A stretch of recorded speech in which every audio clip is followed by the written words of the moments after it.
结婚5年，一直都没孩子。老公一直安慰我，但婆婆来之后，一切都变了。一向对我十分宽容的老公，也开始对我不耐烦，甚至找小三儿让我伺候月子。我忍不了，直接离婚。没想到不能生的不是我。当他发现孩子不是他的来求我回去时，我直接甩了他一巴掌。不好意思，我这不收垃圾。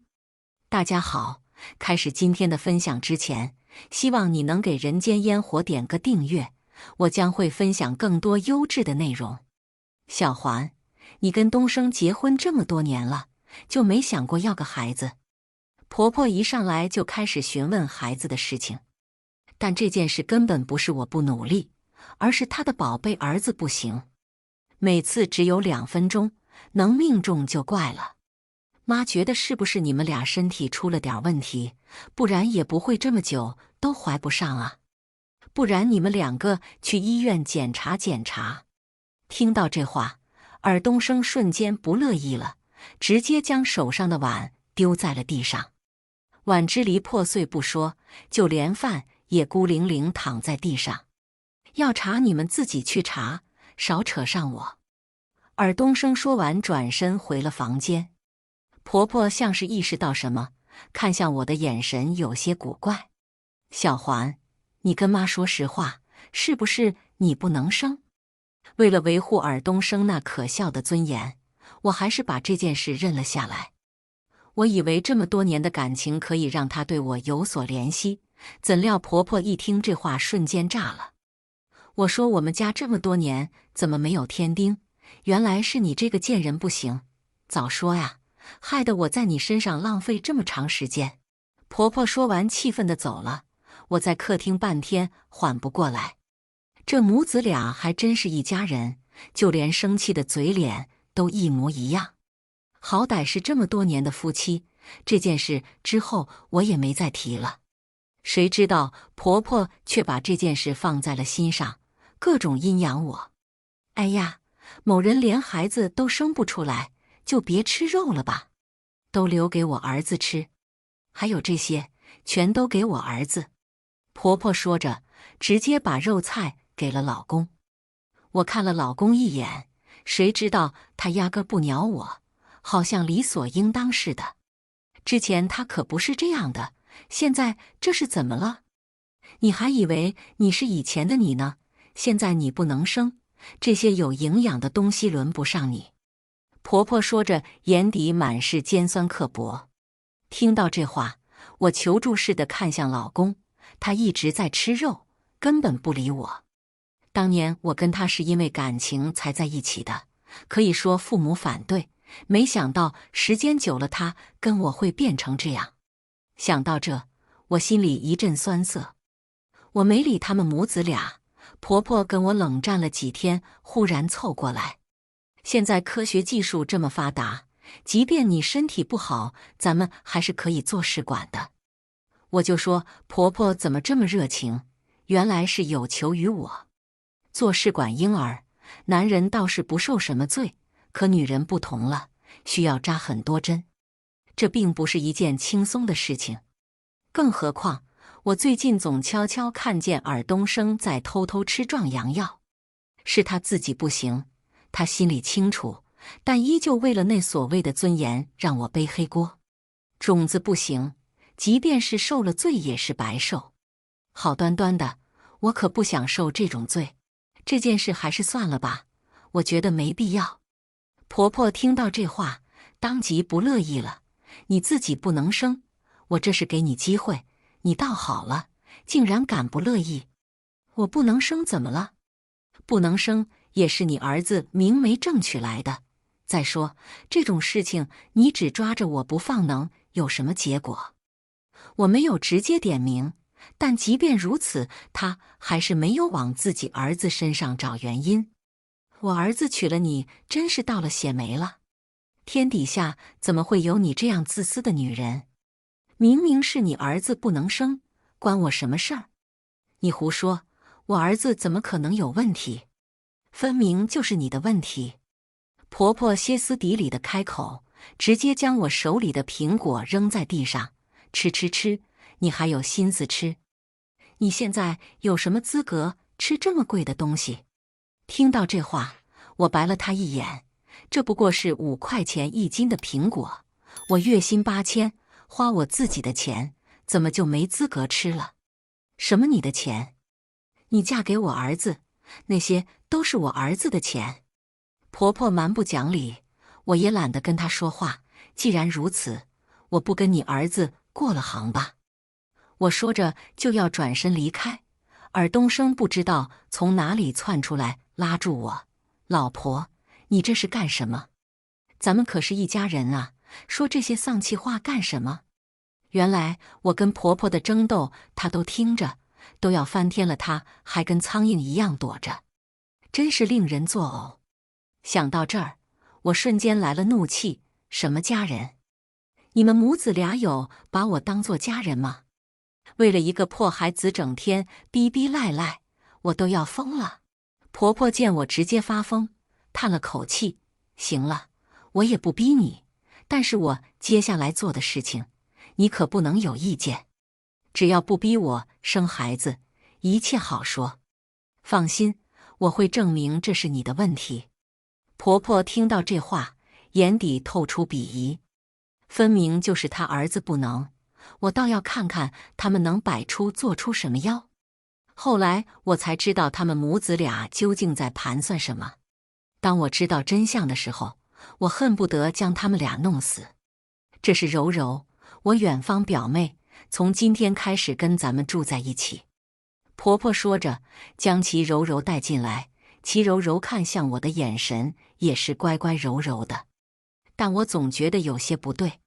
不过婆婆都答应不做妖了，我也没多想。我依旧正常上下班，但我明显感觉尔东升看齐柔柔的眼神有些不一般。老公，柔柔真的是你的远房表妹？我之前怎么没听说过呀？我试探着开口，老公像是早就备好了词一般，脱口而出：这是乡下来了，亲戚很远，他父母都是残疾，一个小姑娘到城市也不安全，他们也是没办法了才找上我。怎么了？你要是觉得不舒服，我可以让他搬走。尔东升说的话没有任何问题，我在他的眼里也看不出留恋，这才松了口气。不用了，小姑娘一个人在这个城市里也不容易。开始我对齐柔柔还很是同情，但时间长了，我发现她根本没有工作，只是单纯的赖在家里蹭吃蹭喝罢了。婆婆甚至还对她特别好，经常给她买各种补品滋养着。不过来了3个月，她就肉眼可见胖了1圈。柔柔，你到底是什么工作？怎么不用上班？我没忍住，还是问出了口。婆婆见我询问齐柔柔，这个瞬间不乐意了：你什么意思？柔柔刚失业，陪我这个老婆子2天都不行，你自己不陪还不许别人陪了？妈，我跟柔柔说话呢。听到婆婆这蛮不讲理的声音，我有些头疼。我也没说什么，怎么婆婆对我的火药味儿还是这么足？呵呵，嫂子，您要是不想我在这，我就搬走，反正我在这个城市也没什么依靠，大不了租房子住。齐柔柔说着直接红了眼眶，甚至还要转身离开。婆婆立刻拉住齐柔柔，对着我就是破口大骂：你这个不要脸的东西，柔柔不过是来住2天，你看看你这副嘴脸，柔柔可是我的亲戚，来住2天怎么了？更何况这可是我儿子的房子。什么你儿子的房子？我直接抓住了重点，这是我的房子。妈，您别太过分，这房子是我的婚前财产，当初是你们求着我嫁过来的，你们并没有买婚房，这才住了几年了，就成了你的房子了。要不要我拿房产证给你看看，究竟是谁的房子？这不是你们的房子。齐柔柔瞬间不淡定了，当初是你们骗我，等我生了孩子之后就把房子给我的，房子都不是你们的，你们拿什么给我？你们这是诈骗，我要起诉你们！”听到这话，我直接懵了，看向其柔柔的眼神带着迷茫。婆婆听到这话，忙是开口：“别生气，小心肚子里的孩子。放心，这房子一定给你，他都是我儿子的，更何况这房子。”妈，什么孩子？我再一次抓住了重点。婆婆听到这话，立刻挺直了腰杆：“还不是你不能生？我在外面给我儿子找了个肚子，才一次就怀上了，比你不知道强多少倍。以后你可是这孩子的母亲，柔柔这么辛苦给你生了孩子，你也该拿出点儿诚意来。”脑子轰的一声，像是有什么炸开。我看向面前的女人，满是不可置信。没想到她竟然把小三儿带到家里来了，他们甚至在我的眼皮子底下怀了孩子，分明就是他儿子的问题。我一个没站稳，踉跄了几步，立刻有一只大手扶住我。妈，不是跟你说了，先不要告诉小环吗？您怎么这么憋不住事儿？尔东升责备的声音传来，婆婆也硬气了不少。柔柔肚子里的孩子可是你的亲骨肉，我这样也没什么不妥，她自己下不出蛋，还不让别人下了。抱歉，小环，我原本想着等她生完孩子，把孩子领养过来的。既然你都知道了，那伺候月子的事情就辛苦你了。她帮我生孩子，总不能没人伺候不是？听到这话，我被气笑了。所以，你的意思是我是你们家的奴隶，就该给小三儿伺候月子？尔东升冷了脸，看向我的眼神带着责备：“小环，是你自己生不了我才找别人的，你总不能剥夺我做父亲的权利。代价就算是失去我，你也在所不惜。”看着面前的男人，我只觉得无比陌生。当初那个一心一意为我的少年郎已经不在了，现在的这个男人只是挂着我丈夫的名头而已。小环，别闹了！他上来想拉我，却被我狠狠拍开。我不剥夺你做父亲的权利，咱们离婚吧。尔东升的眼睛骤然放大，你说什么？我不想重复第二遍。我说着拿包就给他们收拾东西，这是我的家，麻烦你们滚出去，否则我就报警了。一定要做的这样绝吗？他看着我，眼底满是不可置信，好像做错事的人是我一般。可明明就是他对不起我，都是他的错。我忍住心中的酸涩开口：“过去是我瞎了眼，竟然会相信你的甜言蜜语，现在我醒了，你也该放手了。你若是真的不放手，我就得给你送一份大礼了。”什么大礼？婆婆立刻凑上前来：“你跟我儿子离婚也行，但是这房子跟财产你得留给我儿子。你这女人不能生，得赔偿我们家精神损失费。法庭见！”我懒得跟他们掰扯，直接将他们推出了门。独自在这空荡荡的房子里，我再也控制不住流出了眼泪。这么多年的感情，总就是散了。之后尔东升来骚扰过我几次，都被我打出去了。但他一直不肯松口离婚的事情，让我很是头疼。没办法，我只能求助小时候的发小。听说他现在做了律师，能力很强。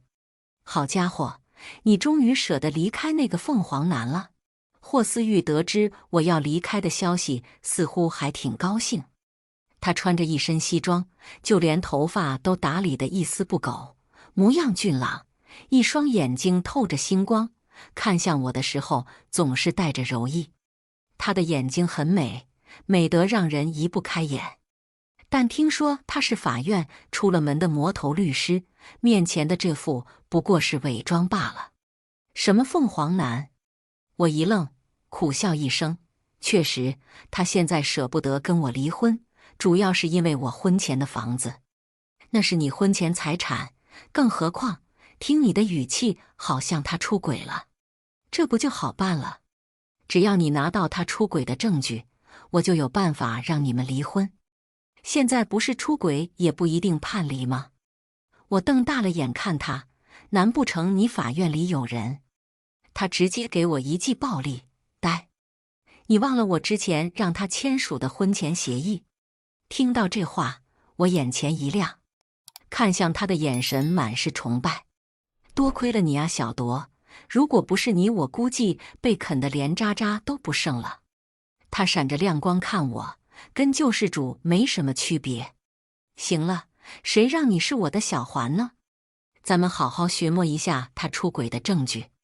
听到这话，我轻巧点头。那还不简单？他们现在不知道躲到哪里去了，只要我假装原谅他，在家里安装摄像头就好了。这样太危险了，他这种人被逼急了，可能什么都做得出来。没事，我自己选择的路也要自己走完才是。我眼里透着坚定，他见我有了主意，也没再拦我。这个东西记得带上，有事按一下，我这边就会收到消息。他递给我一个酷似手表的手链，看起来简单大方。多谢。晚上尔东升果真又来骚扰我，我故意闹出动静摔倒在地。尔东升直接闯进屋里，看向我的眼神满是急切。你看你，非要闹什么离婚？现在出事了吧？他将我打横抱起，我也没理他。总想着在他脸上找到以前的影子，可他对我已经不再纯粹，我们终究是回不去了。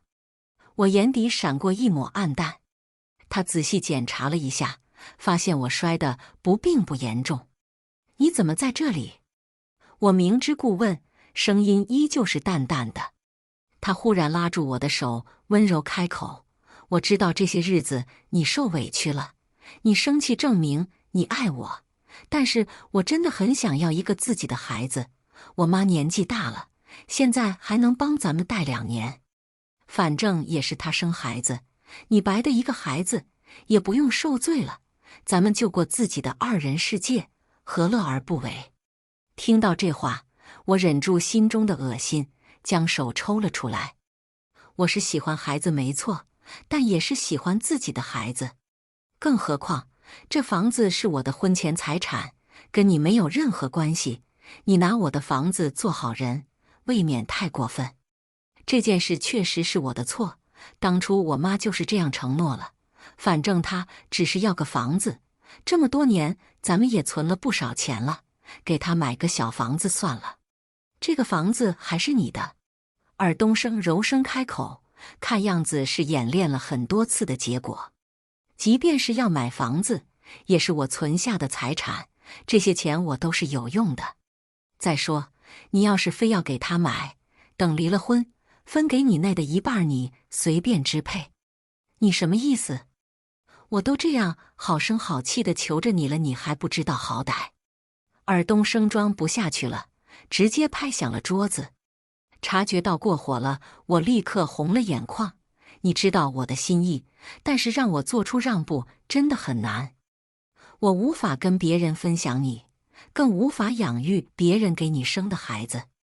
尔东升软了语气将我搂紧，小环，你且忍一忍，只要5个月，我就把他送走。既然如此，你就把人接回来吧。我摸了摸眼角的泪，楚楚可怜。你真的要我接回来？尔东升欣喜若狂地看着我。不然呢？他肚子里的可是你的亲骨肉。你真是太好了。尔东升抱着我转了好几个圈，随即郑重其事开口：放心，我一定好好对你，绝不让你失望。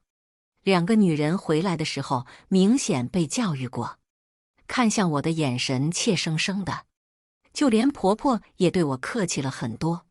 小环啊，真没想到你竟然如此深明大义，之前都是妈误会你了，以后跟东升好好过日子吧。知道了妈？之前我也有不对的地方，咱们以后可得好好过日子了。我说着伸手将齐柔柔拉过来，笑容温柔。齐柔柔见状有些无所适从，应该是头一次看见正妻对小三儿这么好。我跟小三儿相处得很融洽，不知道尔东升跟婆婆说了什么，她现在对我特别尊敬。我以工作为由不跟尔东升一个房间，赶尔东升去了客房。谁知道这家伙这么忍不住，很快就钻去了齐柔柔的房间。刚开始他还十分收敛，后来竟然趁我不在家，在客厅里进行运动。齐柔柔很嚣张，每次看到我都一脸傲气。我不动声色拿到了录像证据，交给了霍思玉。行啊，你这动作够迅速的呀。霍思玉看向我，眼底满是震惊。那是当然，被夸赞了，我也很高兴，一脸傲娇。我们收集完资料，直接提起诉讼。尔东升收到传票的时候，还一脸懵：“小环，这究竟什么情况？咱们不是和好了吗？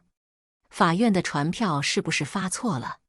法庭上，我跟尔东升再次相见，他不知道怎么了，憔悴了几分，眼底也满是猩红。婆婆也在后面跟着，唯独没有齐柔柔。儿媳妇啊，这个狗东西竟然怀孕了，都不放过柔柔。柔柔早上的时候流产了，现在正在医院呢。有什么事儿你跟我回去，咱们回去再说。婆婆看着我，眼底满是希冀。我看向他们的眼神带着不屑。清政府早亡了，出轨就要付出代价，因为那份婚前协议具有法律效益。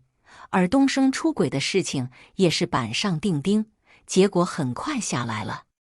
尔东升被判净身出户，搬离我的房子。法官，我不服，这不是我想要的结果。尔东升怒吼着，竟然去打了法官。因为殴打法官，尔东升被拘留了6个月。我这6个月直接回去继承家产。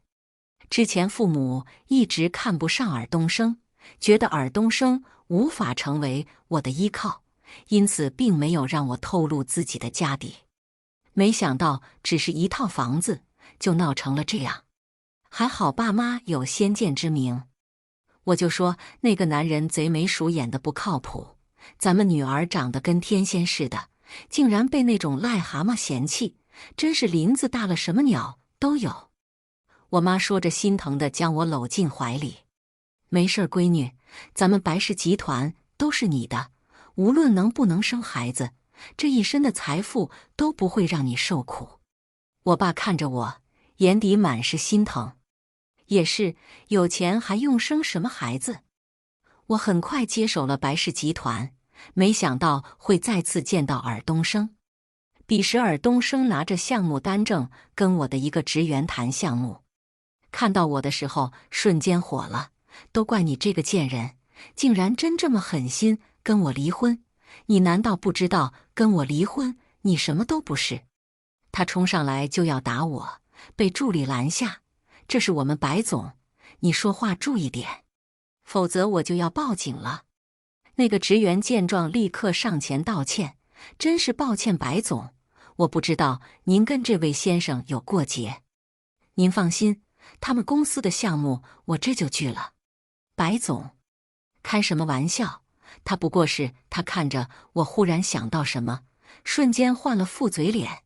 我就说你看着气质不一般，当年娶你的时候就有朋友跟我说过，没想到你是白家的千金。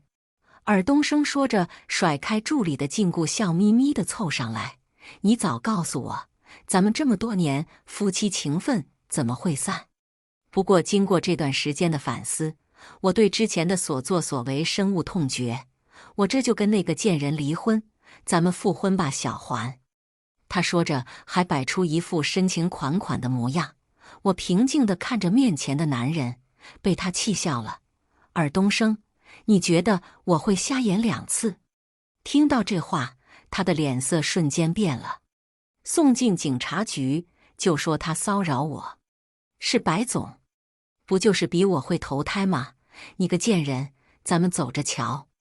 身后不断传来尔东升的污言秽语，耳朵却忽然被一只温热的大掌堵住。回头正好对上那双温柔的眸子。霍思玉，你怎么有时间来我这儿啊？我眼睛亮晶晶看着面前这个温柔的男人，只要看见他，我的心情就会好不少。当然是来看看我的小公主有没有认真吃饭。他说着，看了眼桌上的饭盒。我又不是小孩子了，你每天给我送饭做什么？再说，律所的事情也够你忙活了。霍思玉凭借一己之力开起来的律所，现在也成了律师界数一数二的了。对比我这种靠投胎的，不知道好多少倍。你很下饭，如果不看着你，我吃不下。少废话，今天做了什么？我美滋滋将他拉进了办公室。我原本是不想理会尔东升的，谁知道他总是阴魂不散的来缠着我。之前的房子蹲不到我，就来我公寓蹲着。看见他那张脸时，我只觉得我全部的好心情都消散了。小环，我是爱你的，你能不能跟我重新在一起？我保证，我一定会好好对你的。尔东升上来，直接拉住了我的手。我想要将人甩开，对方却紧紧的，根本不肯松手。男女力量悬殊，我根本挣不开。我们已经结束了，从你出轨的那一刻起，就不可能了。你再这样，我就要报警了。他听到这话，直接笑了。反正我现在失去了工作，你报警吧，正好管吃管喝。我也不惯着他，直接拿出手机报警。怎料他看见后，直接抢过手机，摔得四分五裂。看着地上碎成渣渣的手机，我瞬间慌了。慌乱间，我摸到了霍思玉给我的手链，立刻按了2下。也不知道他能不能收到消息，只能死马当活马医。呵呵，你想要什么？别冲动，我都可以给你。我软着语气拖延时间，他见我这样，笑得一脸猥琐。半年不见，你好看了不少。我想要你。他伸手将我别在怀里，我完全挣脱不了他的禁锢，整个人慌乱不已。温热的气息扑散而来，我只觉得无比恶心，身上起了一层鸡皮疙瘩，但我还是要忍着反胃跟他周旋。他手里拿着小刀，稍微挣扎，我就会死在刀下。没想到这么多年的感情，最终落得这个下场。我压抑着内心波涛汹涌，看向他的眼神带着温柔。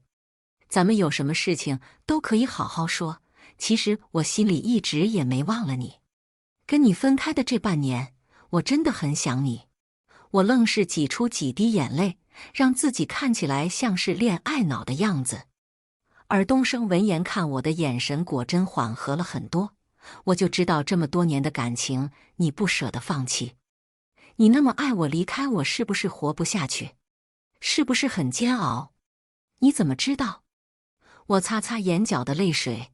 我每天想你想得睡不着觉，闭眼都是你的身影。只是我太爱你了，不舍得跟别的女人分享你，这才忍痛离开。尔东升闻言更兴奋了，好似彻底地捏住了我一般。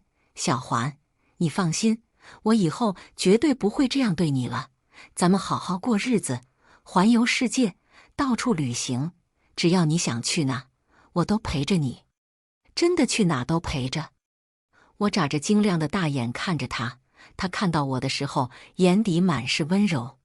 当，不等他说完，就被霍思玉踹飞出去。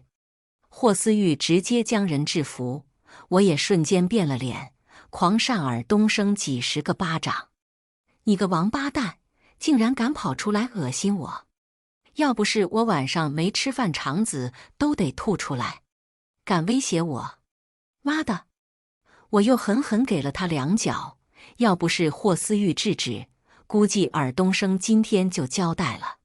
行了，别打了，为这样的人不值得。霍思玉将人送进了警局。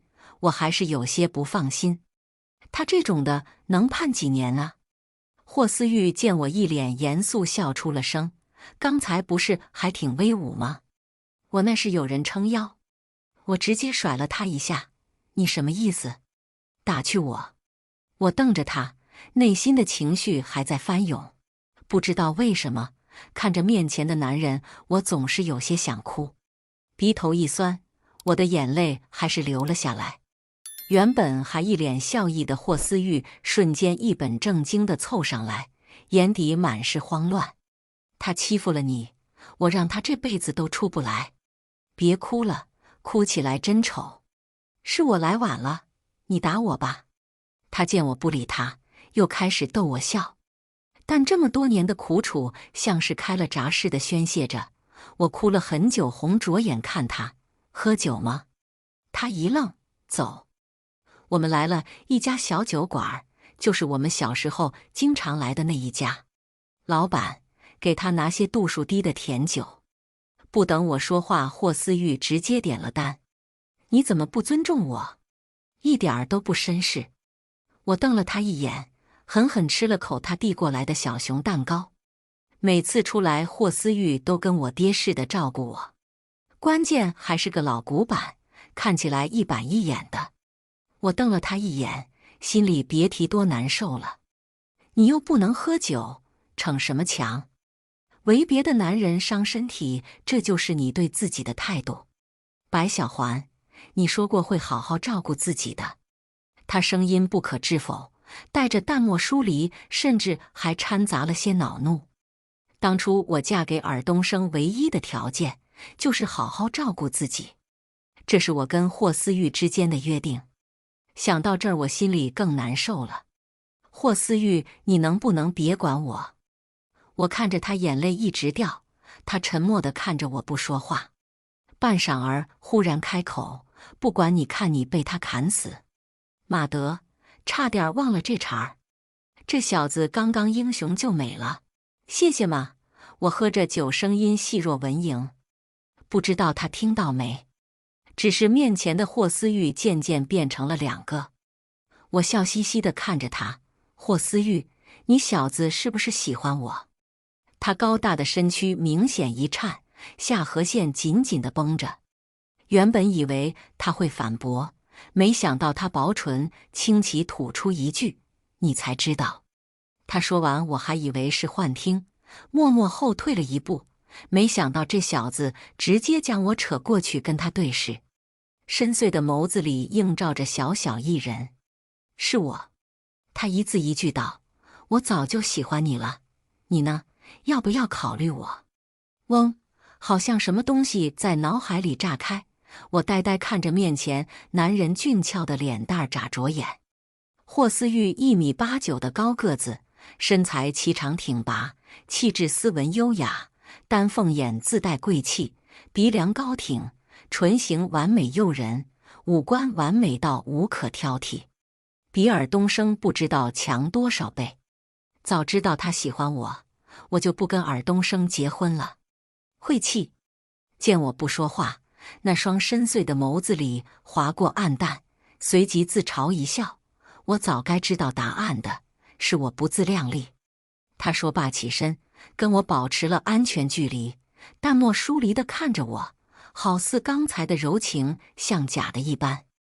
我心中顿时燃起熊熊烈火，伸手直接将男人掠过来。